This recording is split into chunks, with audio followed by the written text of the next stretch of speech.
Hello everyone, welcome to our channel. ഞാൻ Kaveri Sudesh, consultant psychologist. ഇന്ന് നമ്മൾ സംസാരിക്കാൻ പോകുന്ന വിഷയം 7 steps to break a trauma bond എന്നുള്ളതാണ്. അതായത് ഒരു ട്രോമ ബോണ്ടിങ് നമുക്ക് എങ്ങനെ ബ്രേക്ക് ചെയ്യാം, അതിനെ സഹായിക്കുന്ന 7 steps ആണ് ഞാൻ ഇന്ന് ഡിസ്കസ് ചെയ്യുന്നത്. നമുക്കറിയാം ട്രോമ ബോണ്ടിങ് എന്നുള്ളത് നമ്മളെ അബ്യൂസ് ചെയ്യുന്ന വ്യക്തിയുമായിട്ട് നമുക്ക് ഫോം ചെയ്യുന്ന ഒരു അൺഹെൽത്തി അറ്റാച്ച്മെന്റ് ആണ്. ഇത് ഫോം ചെയ്യുന്നത് പലപ്പോഴും cycles of abuse and reward ഉണ്ടാകുമ്പോഴാണ്. അതായത് ഒരു റിലേഷൻഷിപ്പിൽ നമുക്ക് അബ്യൂസും ലവും മാറി മാറി കിട്ടിക്കൊണ്ടിരിക്കുന്ന ഒരു അവസ്ഥ. കുറച്ചുകൂടി കൃത്യമായിട്ട് പറഞ്ഞു കഴിഞ്ഞാൽ നമുക്ക് ഒരു അബ്യൂസീവ് ആയിട്ടുള്ള വ്യക്തിയായിട്ടുള്ള ഒരു റിലേഷൻഷിപ്പിൽ അവരുടെ അടുത്തുനിന്ന് പലപ്പോഴായിട്ട് സ്നേഹം കിട്ടുകയും അതുപോലെ തന്നെ പലപ്പോഴായിട്ട് അബ്യൂസ് കിട്ടുകയും ചെയ്യും. അപ്പൊ നമ്മൾ കൺഫ്യൂസ്ഡ് ആവും, യഥാർത്ഥത്തിൽ ഇയാൾക്ക് സ്നേഹം ഉണ്ടോ, ഇയാൾ ഇന്ന സമയത്തൊക്കെ സ്നേഹിച്ചിരുന്നല്ലോ. അപ്പൊ ഒരു ബാഡ് മൂഡ് കൊണ്ട് ചിലപ്പോൾ ഇപ്പൊ ഇങ്ങനെ റിയാക്ട് ചെയ്യുന്നതായിരിക്കും. ഇയാൾ സ്നേഹിക്കാൻ അറിയാവുന്ന ഒരു വ്യക്തിയാണ്, അതല്ലെങ്കിൽ ഇനിഷ്യൽ ഫേസസിൽ ഇയാൾ ഇങ്ങനെയൊക്കെ സ്നേഹം എക്സ്പ്രസ് ചെയ്തിരുന്ന ഒരു വ്യക്തിയാണ്. അപ്പൊ നമ്മൾ കൂടുതൽ എഫേർട്ട് ഇട്ട് കഴിഞ്ഞാൽ ഇയാൾ സ്നേഹിക്കുമായിരിക്കും, ഇയാൾ ചേഞ്ച് ചെയ്യുമായിരിക്കും എന്നുള്ളൊരു വിശ്വാസത്തിൽ നമ്മളതിൽ സ്റ്റക്ക് ആവും. ഇതിനെ ശരിക്കും സൈക്കോളജിയിൽ ഒരു ഇന്റർമിറ്റന്റ് റീഇൻഫോഴ്സ്മെന്റ് ഷെഡ്യൂൾ എന്നാണ് പറയുക. അതായത് നമ്മൾ ലോട്ടറി എടുക്കുന്നത് പോലെ എപ്പോഴാണ് നമുക്ക് ലോട്ടറി അടിക്കുന്നതെന്ന് പറയാൻ പറ്റില്ല. നമുക്ക് ചിലപ്പോൾ ഇന്ന് അടിച്ചാൽ അടുത്ത ആഴ്ച അടിക്കാം, അല്ലെങ്കിൽ ചിലപ്പോൾ 10 കൊല്ലം കഴിഞ്ഞിട്ടായിരിക്കും അടിക്കുന്നത്, അടിക്കാതെയും ഇരിക്കാം. പക്ഷെ ഇത്തരത്തില് അൺപ്രെഡിക്റ്റബിൾ ആയിട്ടുള്ള ഷെഡ്യൂൾ വരുമ്പോൾ എപ്പോ അടിക്കും എന്ന് നമുക്ക് കൃത്യമായിട്ട് പറയാൻ പറ്റാത്ത ഷെഡ്യൂൾ ആകുമ്പോൾ നമ്മൾ അതിനകത്തേക്ക് അഡിക്റ്റഡ് ആകാനുള്ള സാധ്യത കൂടുതലാണ്. അതുകൊണ്ട് തന്നെയാണ് ഗാംബ്ലിംഗ്, ലോട്ടറി ഇത്തരം കാര്യങ്ങളിലൊക്കെ പെട്ടെന്ന് അഡിക്ഷൻസ് വരുന്നത്. ട്രോമ ബോണ്ടിങ്ങിൽ സംഭവിക്കുന്നതും അതാണ്. എപ്പോഴാണ് ഇയാൾ അഫെക്ഷൻ കാണിക്കുക, എന്ത് ചെയ്യുമ്പോഴാണ് ഇയാളെ സ്നേഹിക്കുക എന്നുള്ളത് നമുക്ക് അറിയില്ല. ചില സമയത്ത് നമ്മൾ പ്രതീക്ഷിക്കാതെ ഒരുപാട് സ്നേഹം, ഹൈ ഇന്റൻസിറ്റിയിലുള്ള സ്നേഹം നമുക്ക് തരും. പെട്ടെന്ന് നമുക്കൊരു 10,000, 1 ലക്ഷം, 2 ലക്ഷം ഒക്കെ അടിക്കുന്നത് പോലെ തന്നെയാണ്. പിന്നീട് അങ്ങോട്ട് കുറെ നാളത്തേക്ക് ഇതൊന്നും ഇല്ല. പക്ഷെ ഇത് അൺപ്രഡിക്റ്റബിൾ ആയതുകൊണ്ട് ചിലപ്പോൾ ഇന്ന് കിട്ടാം, അല്ലെങ്കിൽ നാളെ കിട്ടാം. ഇതറിയാത്തത് കൊണ്ട് വിക്ടിം കൺസിസ്റ്റന്റ് ആയിട്ട് അതിനകത്തേക്ക് എഫേർട്ട് ഇട്ടുകൊണ്ടിരിക്കും. ഒരു അഡിക്ഷൻ ഫോം ചെയ്യുന്നത് പോലെ തന്നെ ഈ ഒരു അവസ്ഥയാണ് നമ്മൾ ട്രോമ ബോണ്ടിങ് എന്ന് പറയുന്നത്. അപ്പൊ ഇത് ഓവർകം ചെയ്യാനുള്ള ഫസ്റ്റ് സ്റ്റെപ്പ് എന്ന് പറയുന്നത് അക്നോളജ് ദ ട്രോമ ബോണ്ട്. നമ്മളൊരു ട്രോമ ബോണ്ടിങ്ങിലാണ് എന്നുള്ളത് നമ്മൾ തിരിച്ചറിയുക, അത് നമ്മൾ അക്സെപ്റ്റ് ചെയ്യുക എന്നുള്ളതാണ്. ഇത് സ്നേഹമല്ല. ഒരുപാട് ആളുകൾ പറയും എനിക്ക് ഇപ്പോഴും അയാളോട് സ്നേഹമാണെന്നുള്ളത്. ശരിക്കും പറഞ്ഞാൽ നിങ്ങൾ ഇത്തരത്തിൽ ഇന്റർമീഡിയന്റ് ആയിട്ടുള്ള റീഇൻഫോഴ്സ്മെന്റ് തന്ന് അവരെ നിങ്ങളെ ട്രോമ ബോണ്ടിങ്ങിൽ നിർത്തിയിരിക്കുന്നതാണ്. അത് സ്നേഹമല്ല, എനിക്ക് അയാളോടുള്ള അൺഹെൽത്തി അറ്റാച്ച്മെന്റ് ആണ്, ഇത് ട്രോമ ബോണ്ടിങ് ആണ് എന്നുള്ളത് നമ്മൾ മനസ്സിലാക്കുക എന്നുള്ളതാണ് ആദ്യത്തെ സ്റ്റെപ്പ്. നമ്മൾ ആദ്യം അതിനെ നെയിം ചെയ്യുക. This is not love, this is trauma bonding. Second step എന്ന് പറയുന്നത് ലിമിറ്റ് ഓർ കട്ട് കോണ്ടാക്ട്. നിങ്ങൾക്ക് നോ കോണ്ടാക്റ്റിൽ പോകാൻ പറ്റുന്ന സാഹചര്യമാണെങ്കിൽ അതാണ് ഏറ്റവും ബെസ്റ്റ്. പക്ഷെ എല്ലാവർക്കും അതിനുള്ള സാഹചര്യമല്ല. നമ്മൾ ചിലപ്പോൾ കൂടെ ജീവിക്കുന്നു, ചിലർക്ക് ലോങ് ഡിസ്റ്റൻസ് റിലേഷൻഷിപ്പ് ആണ്, അങ്ങനെയൊക്കെ ആണെങ്കിൽ കോണ്ടാക്ട് ഉണ്ടാവും. പക്ഷെ കോണ്ടാക്ട് നമ്മൾ ലിമിറ്റ് ചെയ്യുക എന്നുള്ളതാണ്. നിങ്ങൾ സെപ്പറേറ്റഡ് ആണെങ്കിൽ, ഓൾറെഡി ഒരു സെപ്പറേഷനിലൂടെ കടന്നു പോകുന്ന ആളുകളുണ്ട്, സ്റ്റിൽ അയാൾക്ക് വേണ്ടി ക്രേവ് ചെയ്തുകൊണ്ടിരിക്കുന്ന ഒരവസ്ഥ. അങ്ങനെയാണെങ്കിൽ നമ്മൾ കോണ്ടാക്ട് ചെയ്യാതിരിക്കുന്നത് തന്നെയാണ് നല്ലത്. ഇനി അതല്ല, നിങ്ങൾ അയാളുടെ കൂടെ ജീവിക്കുകയാണ്, അല്ലെങ്കിൽ നിങ്ങളുടെ വീട്ടിലെ കാര്യങ്ങൾക്ക് വേണ്ടി നിങ്ങൾക്ക് കമ്മ്യൂണിക്കേറ്റ് ചെയ്യേണ്ടി വരുന്നുണ്ടെങ്കിൽ അത്തരം കാര്യങ്ങൾ മാത്രം കമ്മ്യൂണിക്കേറ്റ് ചെയ്യുക.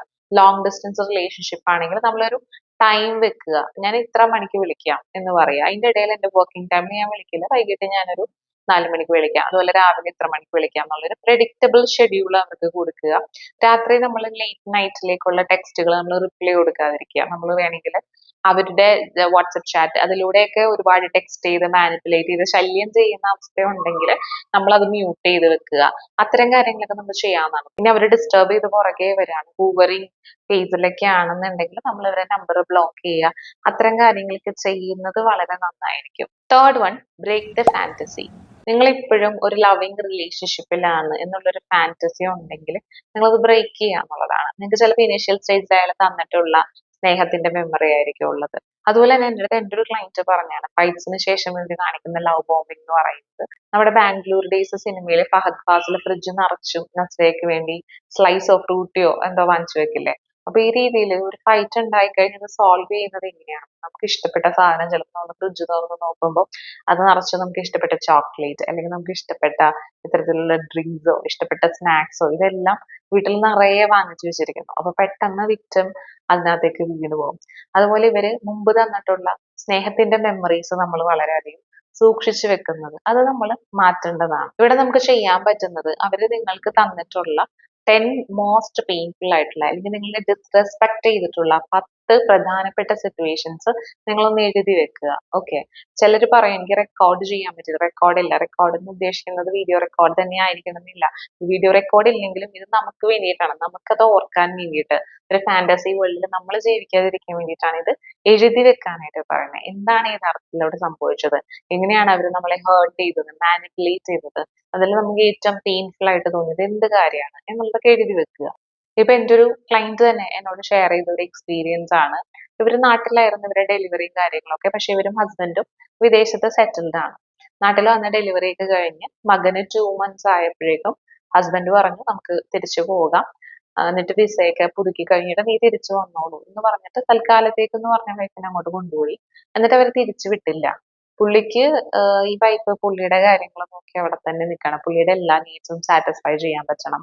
കുഞ്ഞു വന്നു കഴിഞ്ഞാൽ ഇതൊന്നും പറ്റില്ല എന്നുള്ളത് കൊണ്ട് പിന്നെ മദർ ഇൻലോയും ഹസ്ബൻഡും ചേർന്ന് ഇവരെ ട്രാപ്പ് ചെയ്ത് ഇവരെ നാട്ടിലേക്ക് വിട്ടില്ല. അപ്പൊ ഈ 2 വയസ്സുള്ള കുട്ടീനെ എന്നിട്ട് ഈ സ്ത്രീയുടെ മദറാണ് നാട്ടില് ടേക്ക് കെയർ ചെയ്തുകൊണ്ടിരുന്നത്. അപ്പൊ ഇവർക്ക് ഇതിന്റെ ഒരു പെയിൻ, കൊച്ചിന് അവരെന്നോട് പറയണം, അവര് പാല് നിറഞ്ഞ് ഒഴുകി പോവുമായിരുന്നു ആ സമയത്ത്. അപ്പൊ കൊച്ചിനെ ഫീഡ് ചെയ്യാൻ പോലും പറ്റാത്തൊരു സാഹചര്യമാണ്.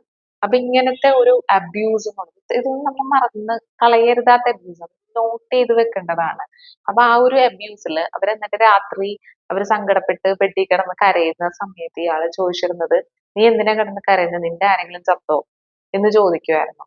അപ്പോ ഈ രീതിയിലുള്ള അബ്യൂസസ് നമ്മൾ സഹിച്ചിട്ടും നമ്മൾ അവരുടെ കൂടെ ജീവിക്കുക എന്നുള്ളത് ഞാൻ ഒട്ടും അതിനെ അക്സെപ്റ്റ് ചെയ്യുന്നൊരു ആളല്ല.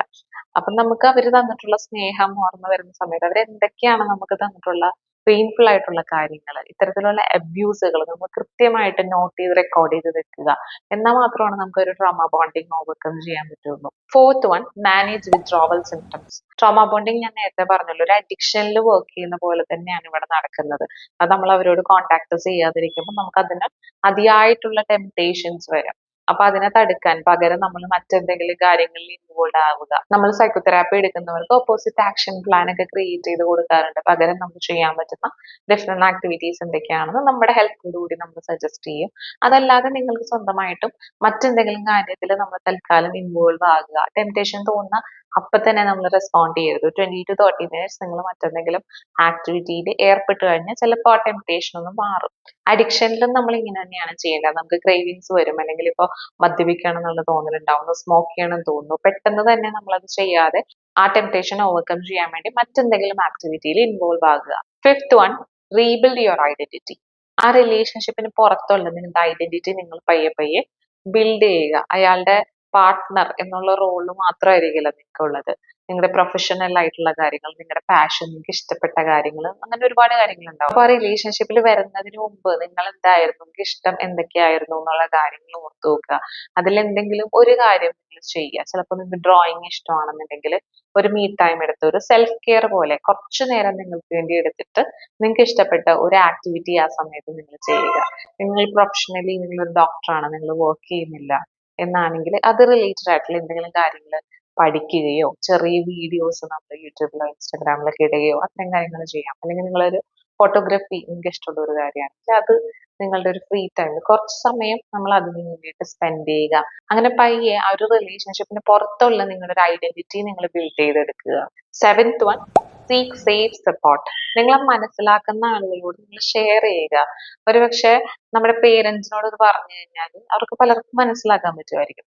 എല്ലാവരും മനസ്സിലാക്കുമെന്ന് ഞാൻ പറയുന്നില്ല. പക്ഷെ ചില ക്ലയൻസ് തന്നെ എന്നോട് പറയാറുള്ളതാ, പേരൻസിന് പ്രായമായി, അവർക്ക് പല അസുഖങ്ങളൊക്കെ ഉള്ളതാണ്. അപ്പൊ ഞാനിത് പറഞ്ഞു കഴിഞ്ഞാല് അവർക്ക് കൂടുതൽ വിഷമാവില്ലേ, അവർക്കത് താങ്ങാൻ പറ്റുമോ എന്നുള്ളതാണ്. നമ്മൾ തിരിച്ചൊന്ന് ആലോചിച്ച് നോക്കും. ഇപ്പൊ നമ്മുടെ കുട്ടി, നമ്മുടെ മകനോ മകളോ ഒരു അബ്യൂസീവ് റിലേഷൻഷിപ്പിലാണ്, നമുക്കറിയാം, നമുക്ക് അറിയാൻ പറ്റുമല്ലോ. വർഷങ്ങളായിട്ടുള്ള റിലേഷൻഷിപ്പ് ആണെങ്കിൽ ഏതെങ്കിലും രീതിയിലൊക്കെ നമ്മൾ അവരുടെ കൂടെ താമസിച്ചപ്പോഴോ അവർ നമ്മുടെ വീട്ടിൽ വന്നിരുന്നപ്പോഴോ ചെറിയ സൈൻസ് ഒക്കെ നമുക്ക് കിട്ടിയിട്ടുണ്ടാവും. അപ്പൊ നമുക്കിപ്പോ നമ്മുടെ മകന്റെയോ മകളുടെയോ ലൈഫിൽ എന്തൊക്കെയോ പ്രശ്നങ്ങൾ ഉണ്ട്, പക്ഷെ എന്താണെന്നുള്ളത് അവരെന്നോട് പറയുന്നില്ല എന്നാണെങ്കിൽ നമ്മുടെ ആദ്യം കൂടുകയല്ലേ ഉള്ളൂ.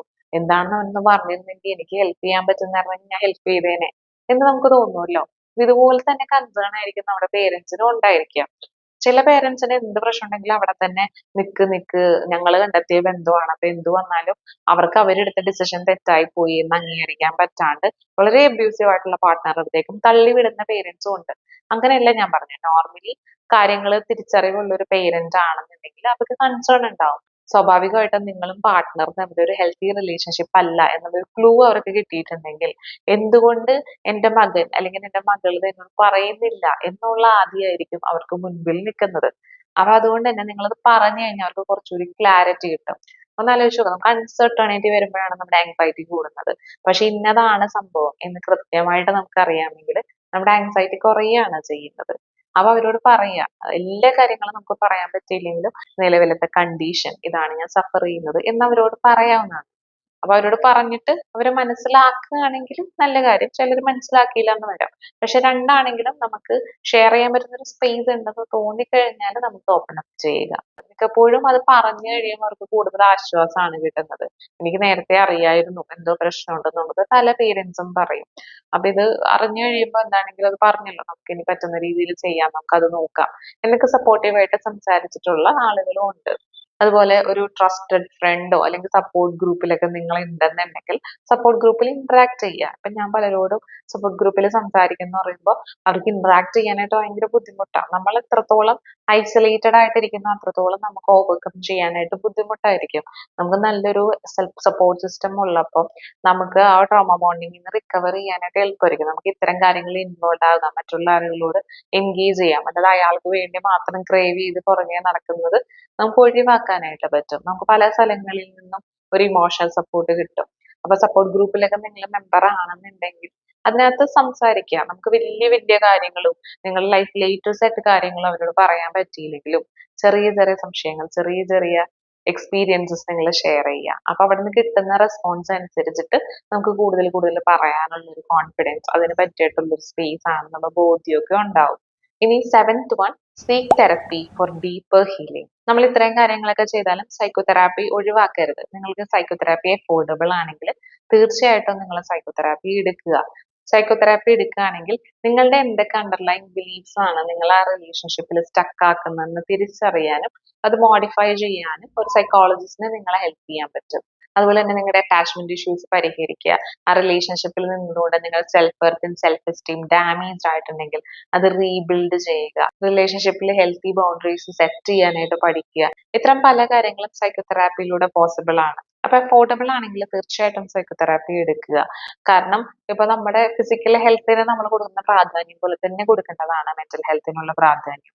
പക്ഷെ മെന്റൽ ഹെൽത്തിന്റെ കാര്യത്തിൽ നമുക്ക് എന്തൊക്കെ ഡാമേജസ് വന്നാലും നമ്മൾ ആ ഒരു അറ്റത്തെത്തുമ്പോഴാണ് ഒരു ഹെൽപ്പ് എടുക്കുകയുള്ളൂ.